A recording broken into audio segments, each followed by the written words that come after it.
lie on the answer. Okay, thank you. And the answer would lie in those who are not already being productive. I mean, not only to enhance that, but how we have to understand why they are missing from the productive, market as well. For example, like this is very simple one among labor economists, because there are also a key question on the right-hand side saying that what are the key reasons why they do not join the labor market, and you can see that I highlight in color, like those who are performing housework 2 or 6, or even those who want to work more. There's still some rooms that we can think about and could enhance them. Next, please.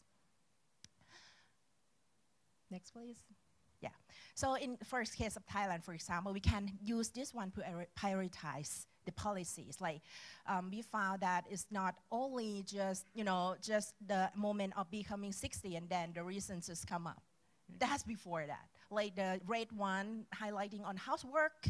So it means that in terms of policies here, we might need to, understand that there are some more reasons before they reach 60 years old. At the same time, for the yellow bar, also health preventive measures, like health-related ones, so that for Thailand, I think, as a case of case studies, we might have to emphasize on the health and the housework first, but of course the retirement policy would be really important as well. But since we have a very big informal employment sector, and you can see from here that retirement actually is very small, so maybe it could help you to prioritize the policy as well. Next, please. Next, please. Yeah, and just to emphasize that in promoting jobs, there are 2 types, being self-employed and being employed. So we can just take a look on those 2 perspectives. And the last one, thank you. I know my time is limited. Next one, please.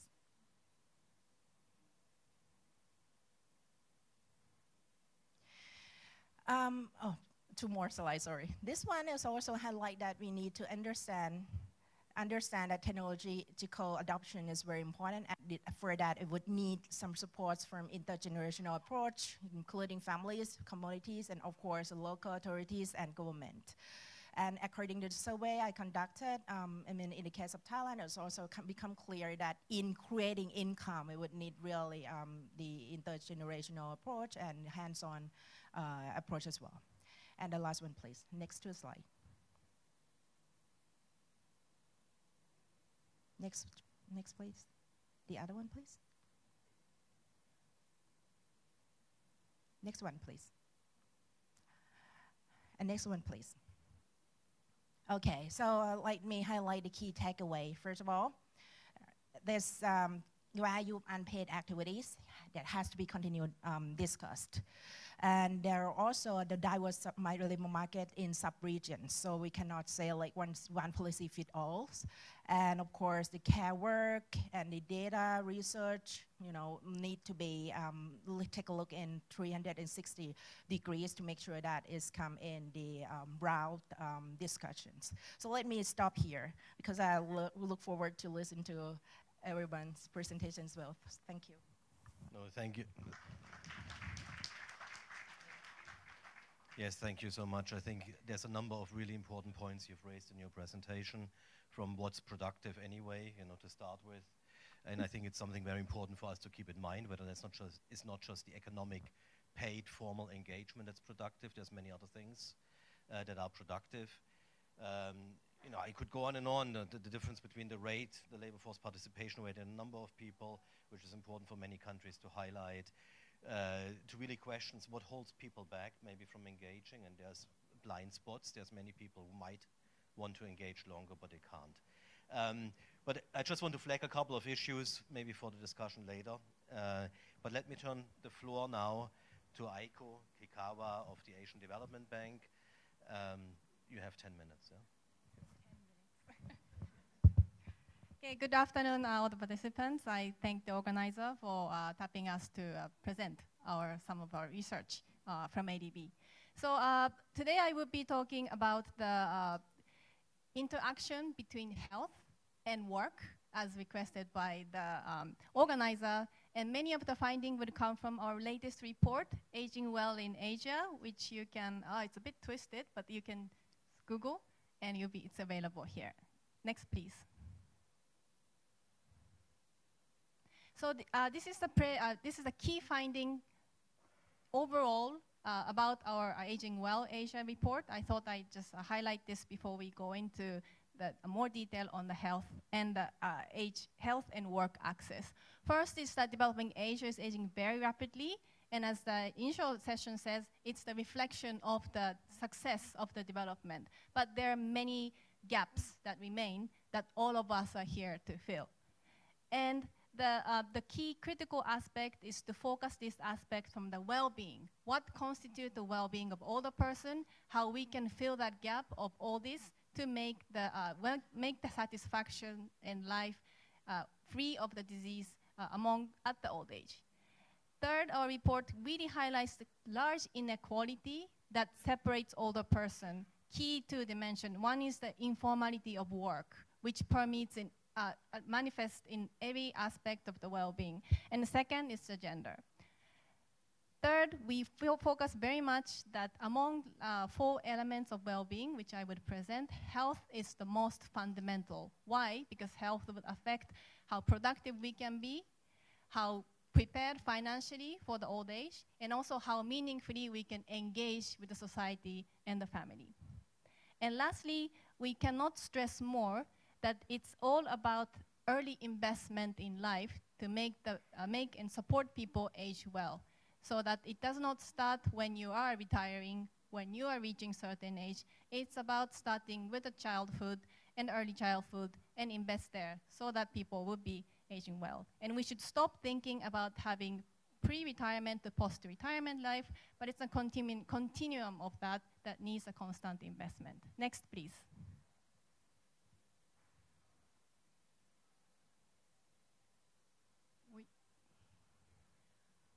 Something is wrong.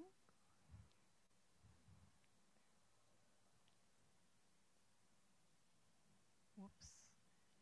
The sent version I sent did have all the slide, perhaps. Maybe, is it better if I turn to other speaker first, or? Yeah, let me check. Yes, it was the PDF, and it has about 4 slides. But let me have some recollection of that and start talking about it. Yes, so I can just start by referring to the 4. Is it okay? Yeah.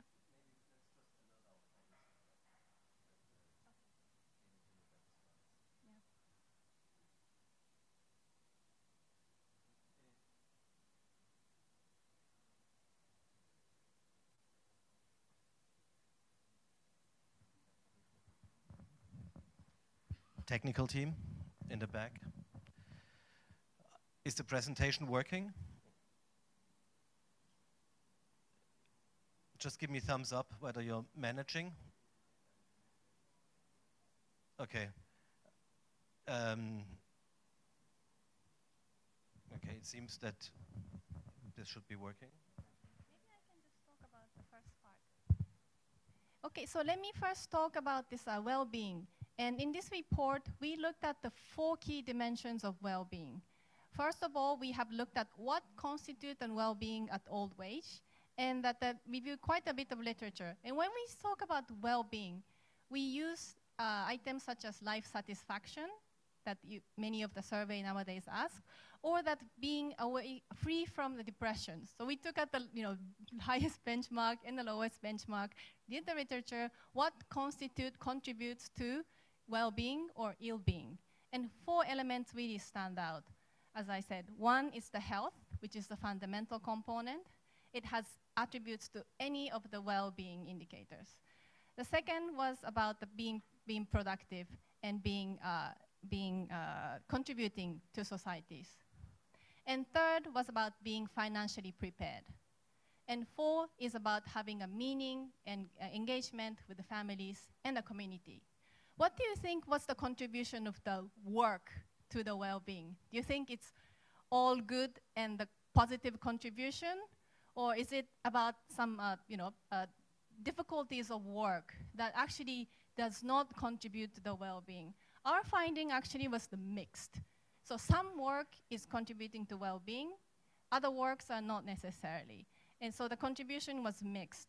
And that explains some of the elements that we see intrinsically in the type of work that older persons are engaged.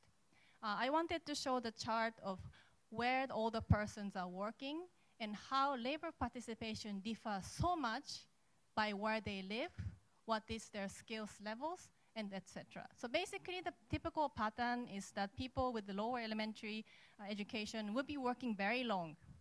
And people with a tertiary or high school education been having some declining patterns, whereas the more of a skilled workforce having a kink and really going back at the bottom of the, having a very laborful, low participation. So here we see two patterns. One is that you have, on the one continuum, informal workforce. In a report, we said about among the people who work, 94% of the workers, all the workers in this region are working in informal sector, where agriculture, low productivity service sector, many that have physical strains, but they will be working longer because they would not have access to that. So, some of the research that we find have that particular component. And these workers, as I said, are largely working in agriculture. And we must admit, for example, in Japan, the average age of farmer now is about, does anyone know? Yes, 69-year-old. So you would see that there are ways, we talk about, very big managers retiring and contributing, but let's face it, majority of the workers would have perhaps, will be working in agriculture. So what is needed? It will be the mechanization of the work. It will be, when we do some needs assessment, credit to all the workers are hard to get because usually many of the agriculture credit would not give access because of the age limitations. There are many flourishing grants to the youth farmers, but have you seen one for older farmers? Perhaps a bit less.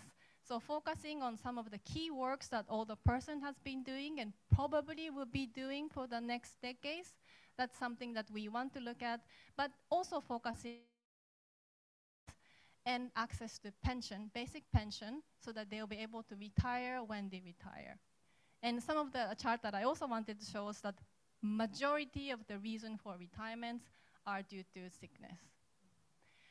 On the other continuum, though, that we do see people, the profile of the older person rapidly changing. For some areas, here comes.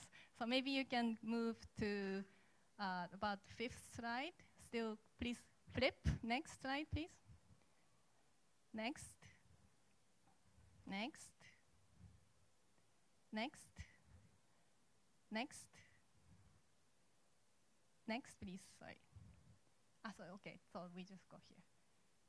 So yeah, so the education profile of older persons is really evolving. And it's really large in some countries like Singapore or others, which have just turned the curve. So the current older generation and the younger generation gaps are huge, like 12 years, 6 years. And I think many of the low middle income countries would have that huge gap, but new cohort of older person would be at least high school educated or many tertiary educated. Then here, the issue of how are we going to harness and make the best out of the human resource would be a key.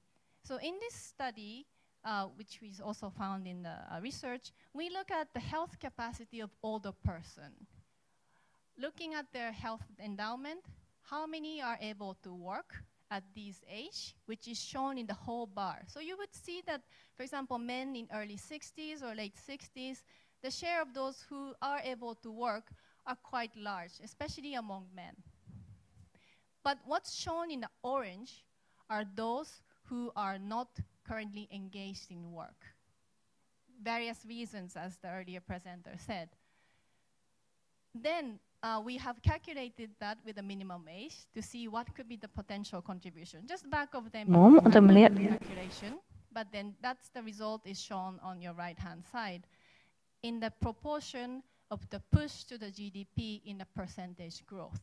So where the country that has substantial health capacity that is untapped among older person, you would see, for example, countries like India or Korea, where contribution of the older person just in the 60s can push the GDP by about 1.5% for that year.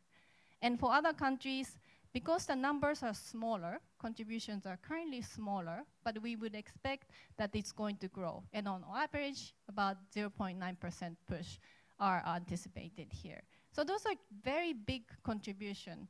You know how hard policymaker would think about just having a percentage growth in GDP. So these are substantial amount, and that we feel that there are much more, recognition should be given, the importance of having the older workers work and to do that. And compared to what we talked about for the informal workers, this formal workforce needs a different types of intervention. What? I think first and most, we need to reconsider the concept of retirement age, or even get rid of it, makes it flexible, so that they would not be able to have to hurdle that in order to continue to work. Many countries have been successful in incentivizing firm or reorganizing their human resource system so that they can change this seniority system that is so pervasive in Asia. I think still in Japan, managers struggle to work under the boss who's younger than you. But we have to bring the changes so that it's okay to your boss is older, but you would be supporting her or him in the way that you can work. So this kind of work culture has to be strongly encouraged. And there are a few other recommendations that we also make in this report. So I would very much encourage you to download, which is shown, if you can flip the next one. So do I have like 1 more minute? Yeah, great. So yeah, one issue that I also wanted to focus is the relationship between mental health and work. And a lot of focus has been done on mental illness to the prime age work and how detrimental it has been. A lot of people withdraw from the labor market because of the mental stress. For older person, they're a more complicated relationship. So some literature would say that because of a very high, many of the reasons why older person have a higher incidence of mental illness, or in this chart we show the prevalence of elevated symptom of depression. Over 31% of older person in a region, older person, are manifesting this symptom. And can work help them improve? If they're already doing the drudgery work, perhaps not. But if they're missing opportunities to be productive, I think there are some good studies indicating that having opportunity to return to work would enable them to have more social connections, and that would boost their self-esteem. So I think it's very important. Mental implication will be there. Next, please. Next slide, please. Yeah, so I think I've already discussed this. So next, please. Next slide, please. And you can perhaps go all the way to the end, please. Can you go to the next slide, please? Yeah, so it's kind of difficult here, but you can download this report, and that we look forward to that. And some of the results we show for the Indonesia actually do come from the Indonesia longitudinal aging survey, which we would launch tomorrow at the side event. So please join us for that event. Thank you.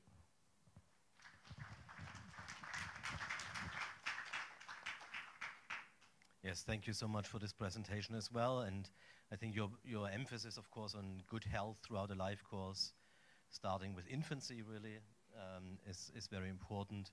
Also, the proposal maybe to rethink the retirement age and see how to engage older people for longer.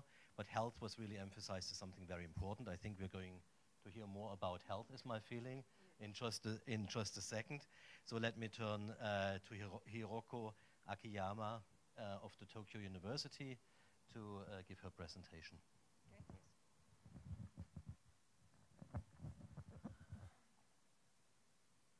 Well, I'm delighted to be in Bali, a beautiful island, and thank you for the invitation.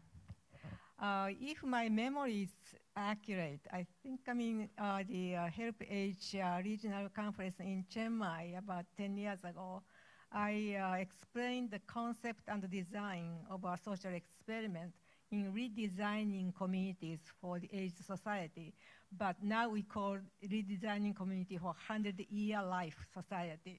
Okay? We expect to live for 100 years. Okay? And today, I'm going to report the progress of the project. One of the projects in our study. And the Kashiwa here is the name of the city that's outside of Tokyo. Okay, many people commuted to Tokyo. Okay, well, I have too many slides for 10 minutes talk, so I have to go through very quickly, and so I prepared my notes, and so I'm going to stay with my notes. So oh yes, yes, slides, of course. Yeah, slides, please. And yeah, so I won't go out, go off the track. Okay. Okay, slide, please. Well, this is a problem. I think I want to go through very quickly. Oh, yeah. Oh, is that right? Sorry. Sorry. Our screen doesn't have Okay, just go back to the second slide, please.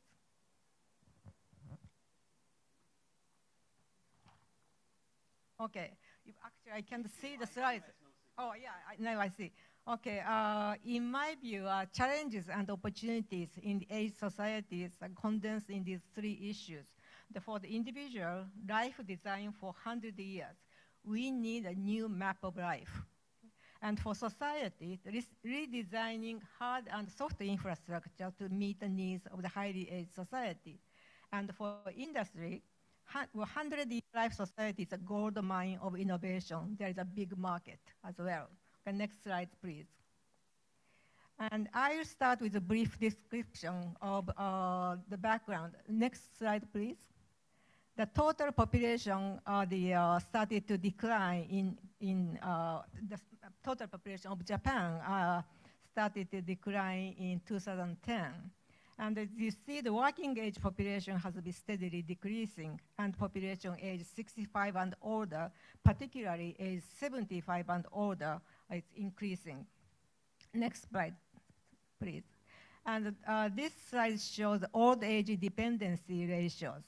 In 1965, 60 years ago, there were 9.1% to support one older person. Now the ratio is 1 to 2.4, and we're expecting the ratio will become almost 1 to 1 in 2050. And obviously, we will not be able to sustain the social security system and the national economy as well. The next slide, please. We are not only live longer, but also live healthier. This slide compares the usual walking speed of people in the same age groups from 1992 to 2017. As you see, men and women in all age groups significantly improved in walking speed. The changes are amazing. Next slide, please.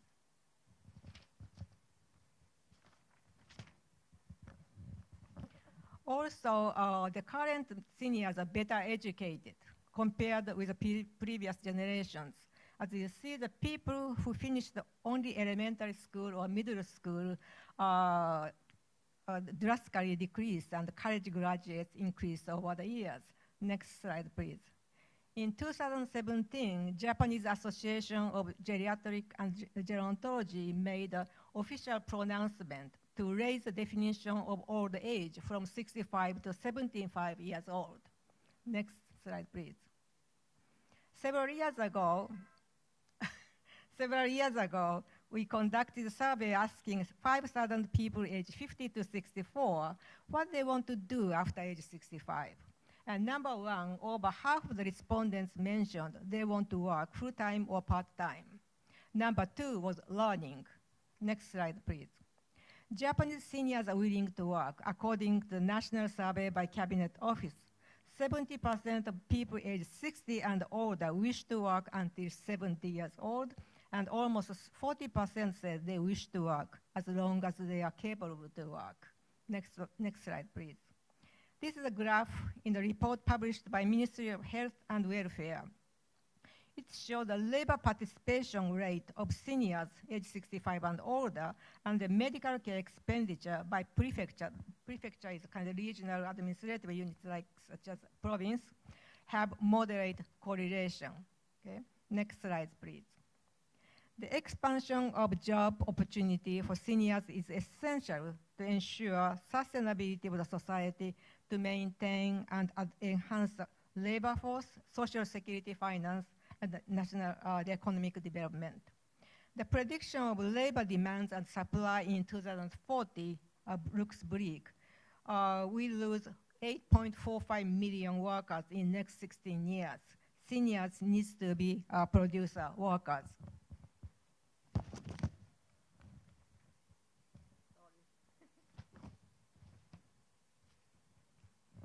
And the social security benefits exceed 100 trillion Japanese yen. Seniors need to be taxpayers. And the expansion of senior market is also important. Seniors will be active consumers. This is an important issue at the societal level, and there are obviously a number of macro policy issues to address. Next slide, please. To address various issues in the rapidly aging society, we launched a social experiment in a community. The existing infrastructure of communities was built when the population was much younger. We need to redesign both hard and soft infrastructure of communities. We are trying to redesign communities for meeting the need of a highly aged society. We want to build communities where people could live for 100 years, staying healthy, active, connected, and live with a sense of security. And this is not a retirement community. It is ordinary community for people of all ages.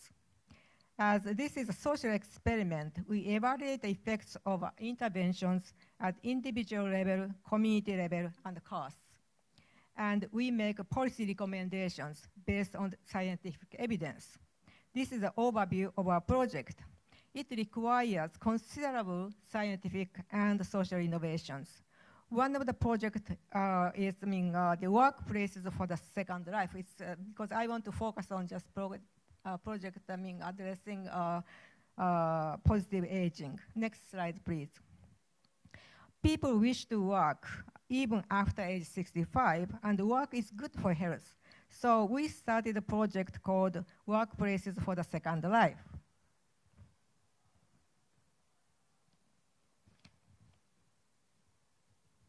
Kashiwa City is a typical bed town of Tokyo. A huge number of baby boomers who commuted to work in Tokyo retired and came back to this community. We are creating age-friendly workplaces and flexible scheme of employment suitable for the second life. Next slide, please. We created workplaces in agriculture, municipal offices, businesses, education, and personal care. All workplaces are operated by business owners in the private sectors. The wage varies depending on the nature of work, but the minimum wage is guaranteed for all jobs. The next slide, please. Using work sharing, we develop a flexible employment scheme for both employers and senior workers. Older persons decide when and how long they work. Next slide, please. We offer the job seminars, a kind of orientation program for designing the second life. The next slide, please. Okay, these are senior workers at work. Okay, next slide, please. We evaluate the effects of working after retirement age at individual level and the community level. These are some of the indicators. Next slide, please. Using these devices, we assess the physical abilities, cognitive abilities, and social interaction before they start working 6 months, 12 months, 18 months later. The next slide, please. The analysis results so far showed a positive effect of working. The next slide, please. So based on scientific evidence from the community experiment, we made policy recommendations to the national government, Ministry of Health, Labor, and Welfare. Okay, this is my last note. Next slide. Next slide, please. Okay, based on our policy recommendations in 2019, the legislation was passed at the National Diet to institutionalize the program. This is a guidebook published for disseminating this program to other communities. Now it is spreading throughout the country. The next slide, please. Okay, so that's all. Okay, next one, please. Next slide, please. Okay, this kind of social experiment requires not only the collaboration researchers in different disciplines, but also full collaboration with local government, healthcare institutions, NPOs, business community, and residents. Next one. This is the last slide. For the long time, we made individual and collective efforts to extend life expectancy. When the average life expectancy approached 80 years, the focus shifted to extension of healthy life expectancy. Now we are about to seek the extension of years being engaged in the society, the extension of engaged life expectancy. Thank you for your attention. Thank you so much. I think it's an exciting project. We're certainly interested to learn more about this, I think, in just a bit. I will now hear something about functional abilities of older persons from Professor Nugroho of the Trisakti University in Indonesia. Thank you. Thank you, Michael, and thank you for the opportunity.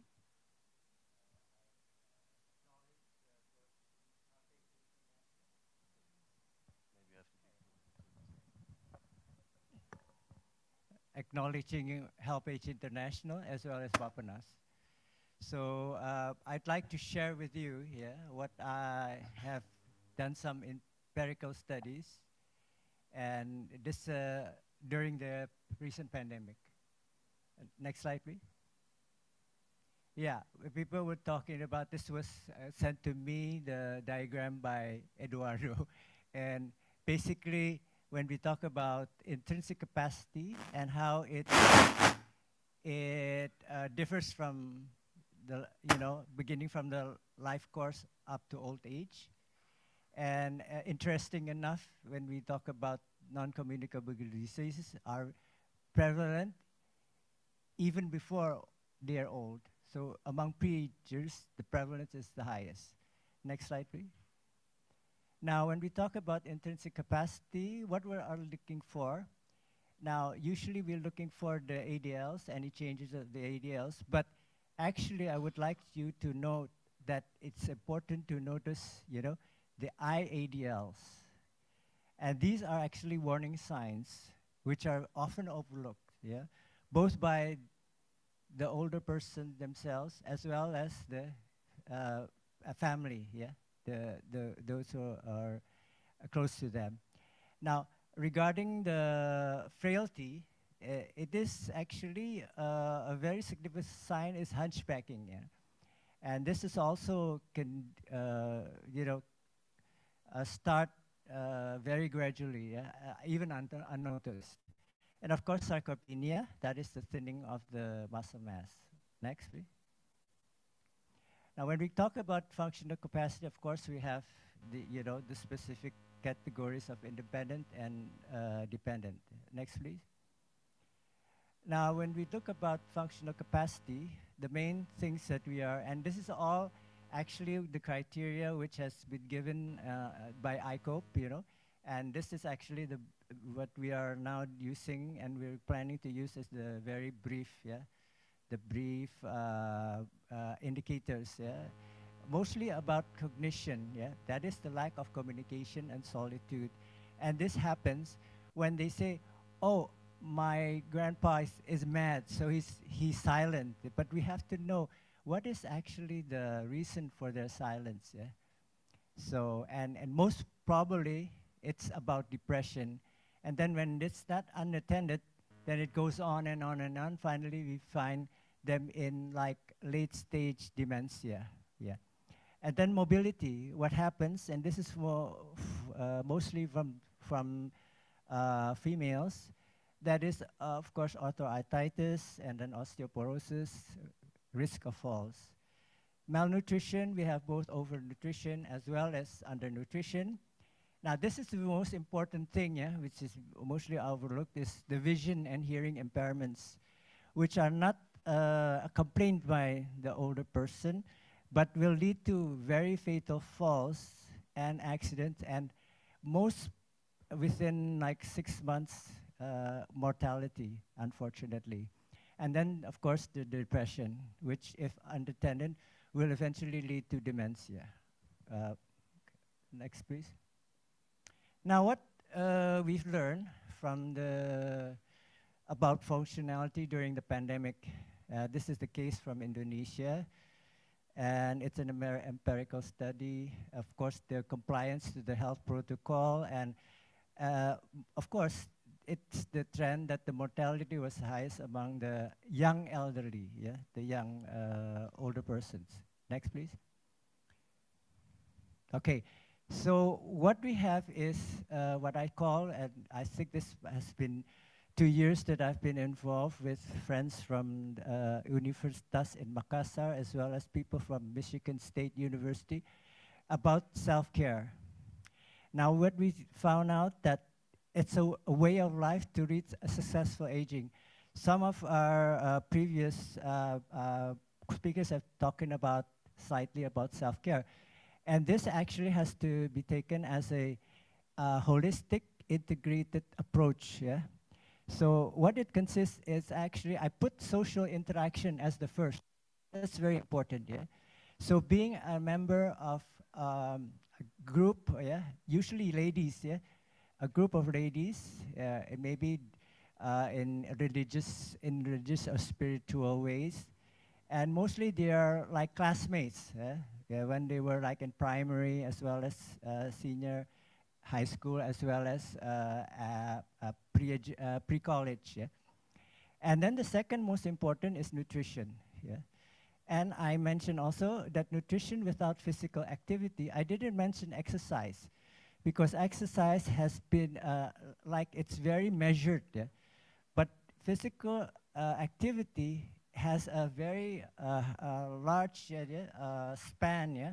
Whether it's very, very light until it's very, very like what we call overtraining, which eventually will lead to like heart attacks or stroke and so forth. I mentioned about Kenneth Cooper, you know, the famous aerobic master who died of being overtrained.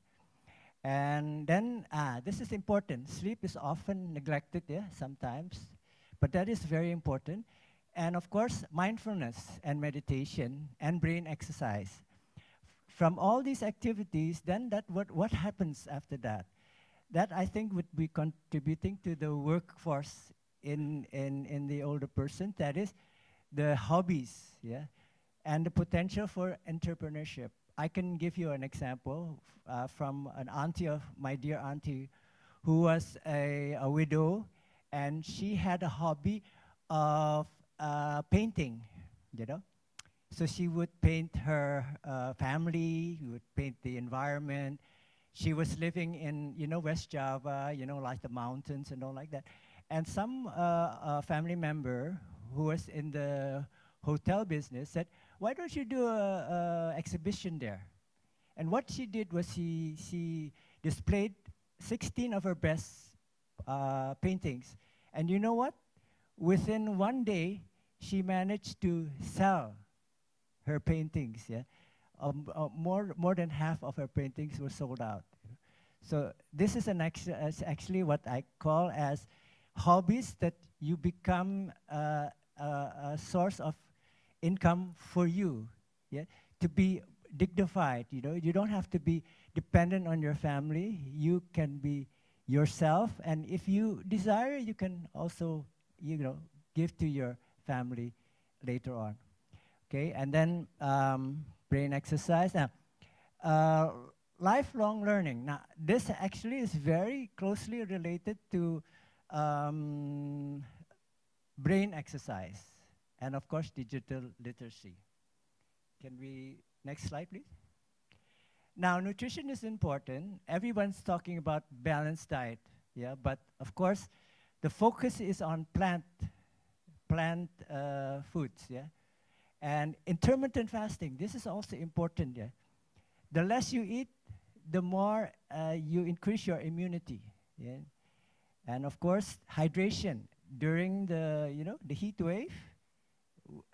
People, usually older people don't feel that they're dehydrated, And that is why suddenly I have a relative who suddenly died because of what? Getting pneumonia and then falling, And then within 24 hours in the emergency unit, the person passed away, unfortunately.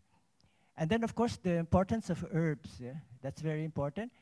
And why? Why? The question is, why do we have to think about this? Isn't eating for enjoyment? Yeah. So what happens? It turns out that the key to your immunity is in your gut. And if you suffer from things like leaky gut, which eventually will result in insulin resistance, and eventually this resistance will reach your brain, and that is also killing all your stem cells, and suddenly you have they take a photograph of your brain, and suddenly you have developed amyloid plaques and the tau protein in your nerve tangles. So that is one, and that is also oxidative stress, chronic inflammation, and to provide NO dumping. Okay. Okay. So let me go further, please. Yeah. So this is just maybe if you're interested, I can. But basically, physical activity is focused on stretching, endurance, and balance. Next, please. And here I have listed several areas, yes, strategic areas like the neck, the upper torso, feet and ankle. That is often, we neglect that, feet and ankle. Next, please. And then, of course, the lower extremities, push-ups, but lateral push-ups. Next, please. Yeah, and sleep, that's necessary, especially 10 to 3 a.m. detox. Next, please. And then there's longevity, aging. These are all the measurements you can use to see whether you're physically fit at your age. Next, please. And brain exercise. Yeah, I'd mentioned that before. Let's go further on. Yes. Yeah. So mindfulness. This is that feelings of gratitude that you're able to have the capacity to help others. That is what I consider success of aging. Thank you for extending my talk. And I hopefully we can meet maybe both formally and informally. Yes, thank you so much. I think many of us did our mental checks. When we saw the list of self-care, I'm not telling you how I scored, but when you spoke about nutrition, I heard wine, and I thought, well, now we're talking. But it was why, I'm afraid. So, but yes, look, this is another very important, of course, issue to maintain functional capabilities in old age. And this also speaks to what we heard earlier. This doesn't just magically start with the age 60. That begins much earlier, how you live life, really. But let me turn to the last presentation, and thank you for joining us, of the Ms. Silaban of the Boga Group. I introduced her earlier. You have the floor. You have 10 minutes. Yeah? Thank you, Michael. Good afternoon, everyone. It's an honor for me to sit among all the professors, so I feel inferior because maybe professor talking about the reset, but now maybe I just share what we do for the elderly people. Okay, we tell the program that we have in Boga Group is Saya Lansia, Saya Aktif. I'm elderly, I'm active. Next, please. Okay, we all know from the data, demographic data presented by BPS, Bappenas, and UNFPA, the category age 65 and over is always increasing in every year. We can see to the every 10 years, the percentage of the 65 generation, or we can call the elderly generation, is predicted to the 2040 is 12.7. While the young generations is decreasing, it's that mean the birth rate every year is decreasing. We can call it maybe the young generations. And in between that two generations, category age is 15 to the 64 years. Maybe we can call it the productive age or working age. It's also will decreasing, turn into the category of elderly generations. Actually, the productive age category 15 to the 64 years, the working age is the generations expected to be placed to depend on for the elderly and the young generations. Next, please. As we know, the life expectancy age is going increase, maybe because we have the good infrastructure for health, maybe many people concerned to health. And then we can see to the data presented by BPS, Bappenas, and UNFPA, the category 65 or elderly generation is going increase. At 2020 is going from 83 to the 8.3 to 8.9. So if we don't do something with the elderly generations, we think that we will face the serious problem. So we know that the expectancy life is going increasing. So we must think that elderly generations must do something productive in their age. Next, please. Whereas we know the average retirement age in Indonesia is 55 until 58 years old. Next. So from that background, we are from Boga Group. We think that the situation, it is difficult for the elderly to get a job. So almost all companies do not open the employment opportunity for the elderly.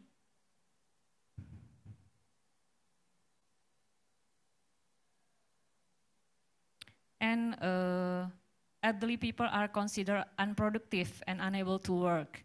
While many elderly people still need to work for various reasons, maybe we can see to the screen, the elderly people decided to be a driver for the online transportation and so many informal jobs.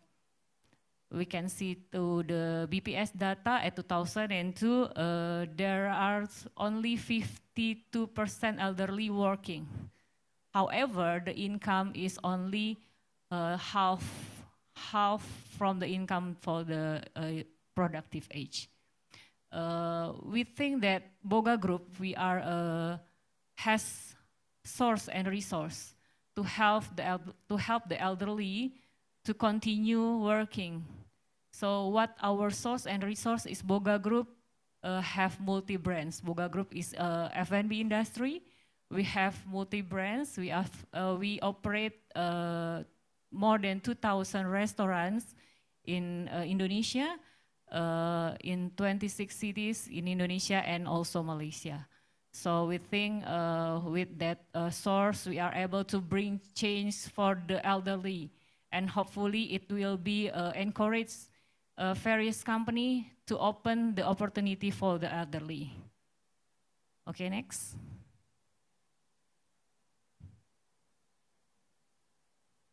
We call the program that I am elderly, I'm active, has rolled out for the 3 batches. We just start for this year at the April 2024. It's already, they are already employed at the 24 cities and at the 60 outlets or restaurants that we operate. Okay, next. Okay, here we are, the CEO Boga talks about what our goals are in running this program, as well as testimonial from the elderly who are already working. Please play the video.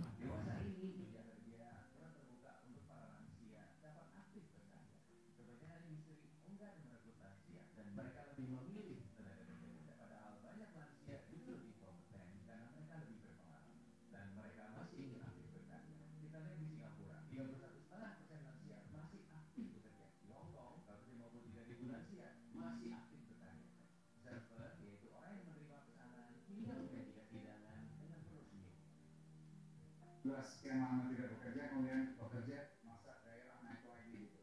Betul sekali, dan kemudian sudah tidak saya sanggup.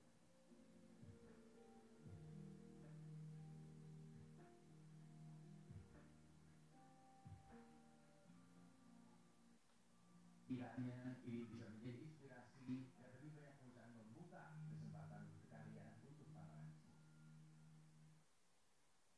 Halo semua. Okay, for me, especially say that so many touching story from them that they are very hope to get a new job at their age. So that we believe that aging is not lost youth, but a new stage of opportunity and strength that conveyed by Betty Friedan. She is an American and activist. So next. Active elderly are relatively healthier. For us, it's not just about creating jobs for the benefit of the company, but more than that, this is the part of our responsibility. Thank you.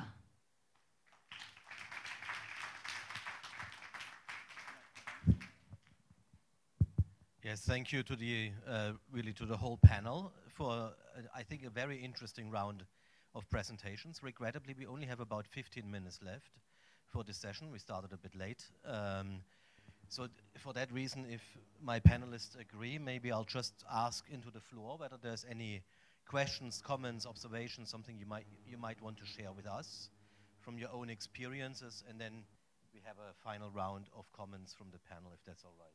Yeah. Anybody from the floor has a questions, wants to back there? Do we have microphones that could go around? Or how do we manage this? Is anybody here to manage, to support this?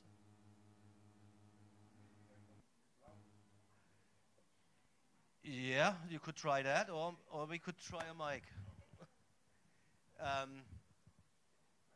Could I? Maybe just take a quick question for the Boga group. Have you analyzed if there is any difference in the performance of younger and older workers? And the second question is whether have you seen the intergenerational connections, whether young and old connect well in the workplace? Have there been any difficulties in meeting those different approaches? No? Yeah, it's here. I think there is a microphone back there. Okay, good afternoon. My name is Vita. I work for the Representative Office of National Population and Family Planning Board here in Bali. My question also directed to Ibu Enrika from Boga Group. Thank you so much for the presentation and also lead by example by implementing this initiative. I would like to know more about the background story of this initiative, and I believe we can learn a lot from that. The first one would be who came up with this initiative and how do you convince the shareholders to implement these initiatives? And also, are there any specific mechanism in place to ensure that older employees are not subjected to bullying or harassment in the workplace? Thank you. Anybody? Yeah, good evening, everyone. I'm Dr. Muni Raju from Niti Aayog National Institution for Transforming India. I have two questions. One is, most of the countries in Asian region, the workforce is totally unorganized. The workforce is unorganized. It is not organized workforce. So how we can make it organized? And the second question, how ADB and other organization can facilitate these countries through strengthening the governance and also institutional framework. Thank you.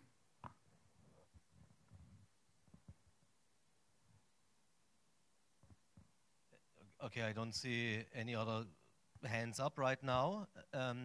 Let me also maybe make an observation, and it's also a question maybe to the entire panel.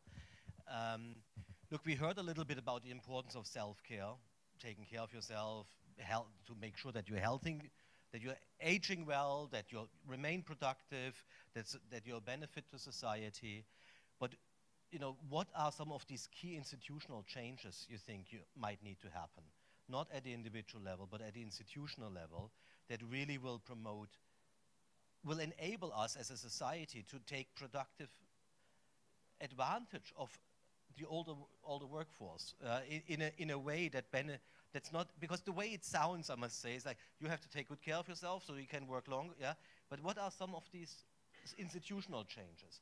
Because it's not just an individual question, it's a societal question. How do we deal with older people? Do we have a mandatory retirement age? Do we just do away with it? Yeah, I don't know. It's of course an important question. In the US, we don't have a retirement age. In Germany, we have one. It was actually 65 in 1916. Yeah? The life expectancy then was 42 years. Now the life expectancy in Germany is 82 years. The retirement age is 66. Yeah? I don't know. It's an important question. So other institutional changes, flexibility in the workforce. How do we deal with that? Compensation, you know, how do we deal with the pension system and if you receive in addition an income? Yeah? And so on. I think there's so many questions, and I think it's also something to reflect beyond just investing in people individually. But let's start with the Boga group, maybe, because you had a couple of concrete questions for you, and then we'll go to the rest of the panel.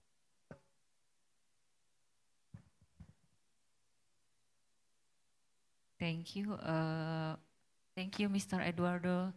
Finally, we meet. For the question, the difficult of work for the elderly, before we have the program, we do some observations for the elderly people, which scope of work that they can handle.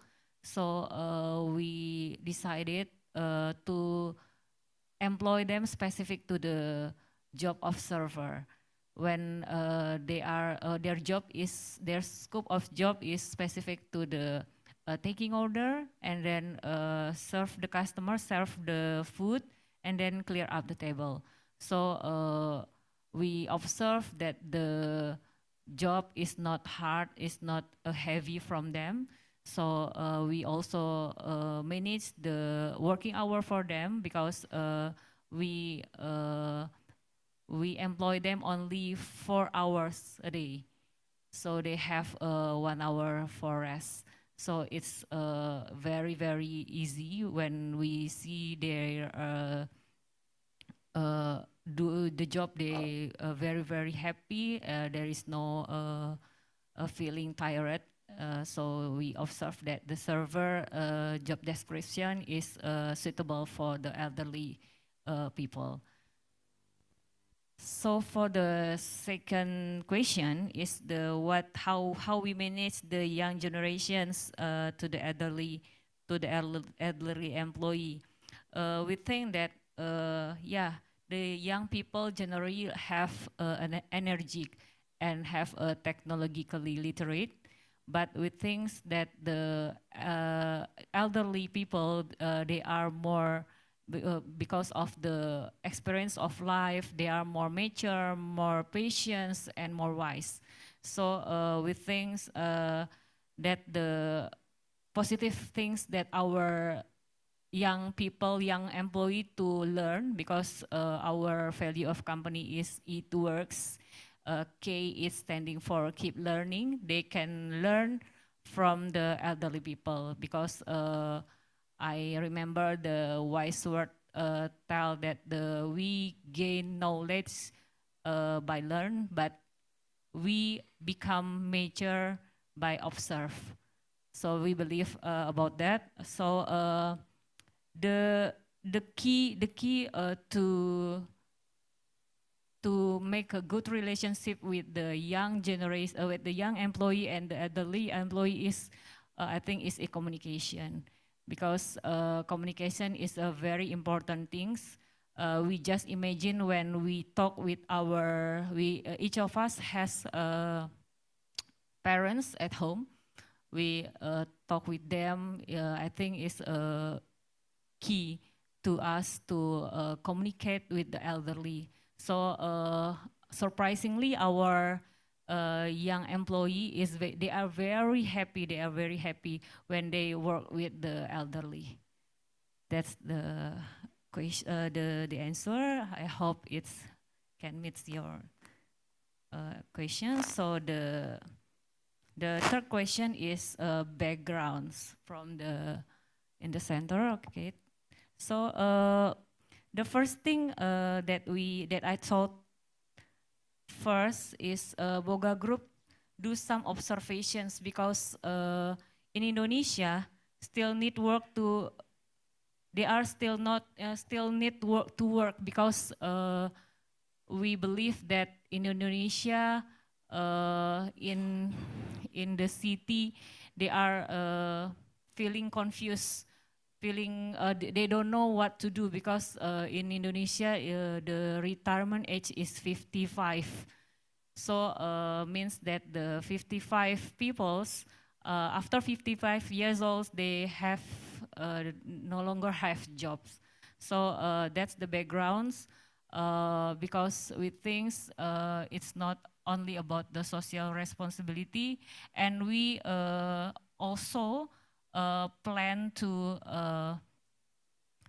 employ the disability people to work with us. Maybe we can consider that program for the next. So the last questions, actually I forget. Oh, the shareholder, how about the our shareholder initiative? Actually, thanks God, the shareholder of Boga Group, the CEO is our shareholder, Pak Kusnadi Raharja. He is a very generous person. He is very open-minded person. He is very concerned about the elderly people. So when we talking about what we plan to employ the elderly people, he is very support, and he very happy, and most of his friend is try to apply to Boga Group also. Thank you.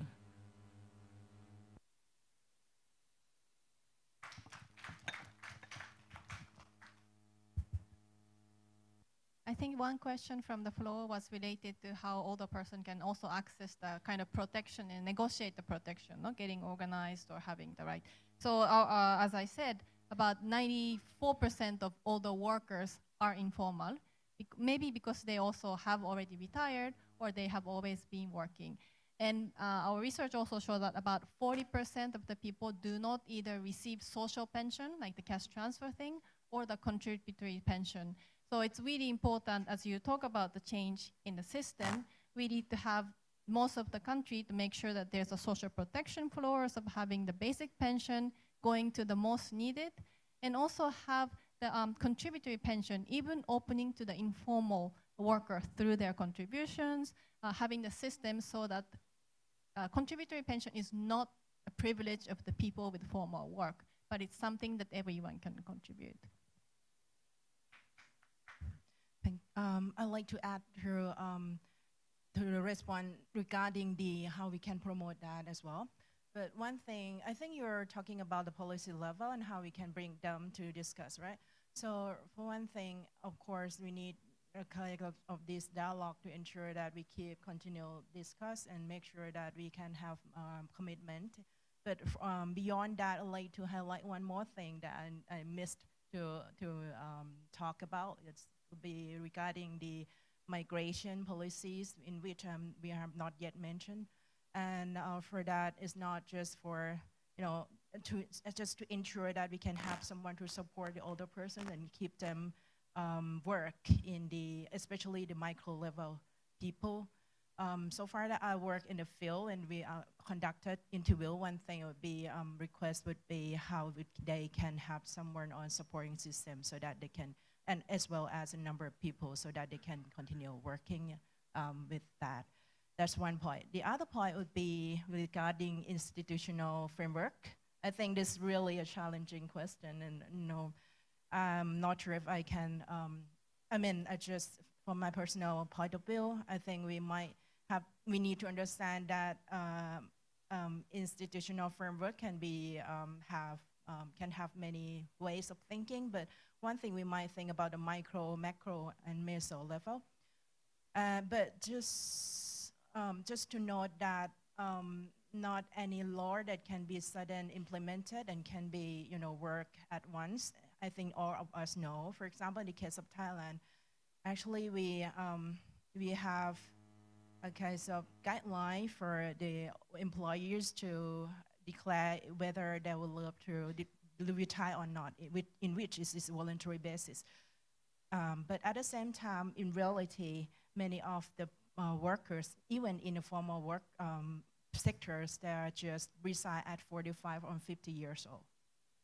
So in that sense, what does it mean? It means that regulatory system doesn't work for just one way of the, what can I say, one way approach, but rather we need to have the kinds of combinations of micro level, meaning that for that one particular older persons, they have to realize their potential and make sure that in the unit of household, also having the support and understanding and peer effects that supporting them to stay active in the labor market. And we need to have that, of course, the meso level with our community levels that could enforce them and enhance and enabling the system, supporting system so that they can stay in the labor market. And of course the macro level, and for that the policies could come in action, but it would take some time, and it has to be realizing the different contexts for each area as well, not just raising,